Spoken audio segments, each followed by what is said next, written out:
শিবরাত্রি। শিব পার্বতীর বিবাহ হয়েছিল, শিব পার্বতীর মিলনের দিন হলো শিবরাত্রি। শিব পার্বতীর বিবাহ হয়েছিল, শিব পার্বতীর মিলনের দিন হলো শিবরাত্রি। শিবরাত্রির দিন দেবাদিদেব মহাদেবের বিবাহ হয়েছিল, না শিবরাত্রির দিন দেবাদিদেব মহাদেবের জন্ম হয়েছিল?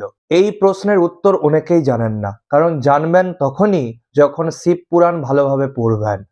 এই যে ভিডিওটা আপনারা দেখতে পেলেন, সেখানে এটি ভুল কথা বললেন যে দেবাদিদেব মহাদেবের জন্মদিন এবং বিবাহের দিন কিন্তু আলাদা, এক কিন্তু নয়। এবার প্রমাণ লক্ষ্য করুন, কারণ আপনারা সবাই জানেন আমি কিন্তু প্রমাণ ছাড়া কথা বলি না। দেবাদিদেব মহাদেবের বিবাহ হয়েছিল রোহিণী নক্ষত্র যোগে অগ্রহায়ণ মাসে সোমবারের দিন। সেটা আপনারা কোথায় পাবেন?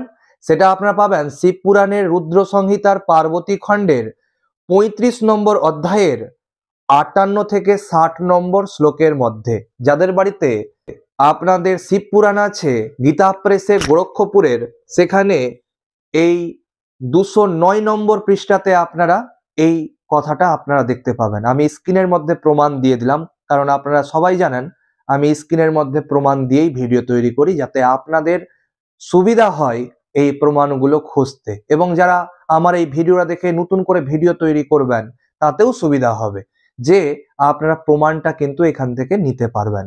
তো সেখানে লেখা আছে রোহিণী নক্ষত্রে অগ্রহায়ণ মাসে সোমবার দিন। স্ক্রিনের মধ্যে আপনাদেরকে দিয়ে দিলাম 209 নম্বর পৃষ্ঠাতে এই কথা লেখা আছে। তবে দেবাদিদেব মহাদেবের বিবাহ কিন্তু অন্য দিন হয়েছে, আপনারা জানতে পারলেন।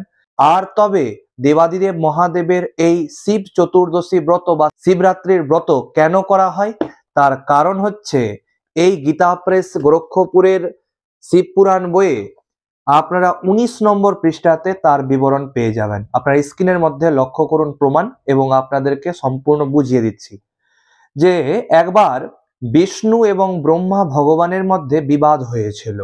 তো সেই বিবাদকে থামানোর জন্য দেবাদিদেব মহাদেব অগ্নিয় স্তম্ভ আকৃতিতে, যেরকম করে এই ছবিটা আপনারা দেখতে পাচ্ছেন, সেই রকম ভাবে অগ্নিয় স্তম্ভ আকৃতিতে তাদের মাঝখানে দাঁড়ায় এবং বলেন যে আমার উচ্চতা এবং আমার গভীরতা যিনি মাপতে পারবেন তিনি কিন্তু জয়ী হবেন। তারা কিন্তু কেউই পারেননি। পরবর্তী সময়ে এই অগ্নিয় স্তম্ভটা শীতল হয়ে শিবলিঙ্গ আকৃতি ধারণ করে। শিবলিঙ্গ শব্দের অর্থ কিন্তু চিহ্ন, এটা কিন্তু কোনো যৌনাঙ্গ নয়। অনেকে কিন্তু অন্যান্য কাহিনী দিয়ে আপনাদেরকে ভুলভাল বোঝানোর চেষ্টা করবে যে দেবাদিদেব মহাদেবের লিঙ্গ খসে পড়েছিল, এটা কিন্তু ভুল কথা। শিবলিঙ্গ কথার অর্থ হচ্ছে তার চিহ্ন বিশেষ। আর এইভাবে শিবলিঙ্গের উৎপত্তি হয়েছিল কোন দিন? এই শিবরাত্রির দিন।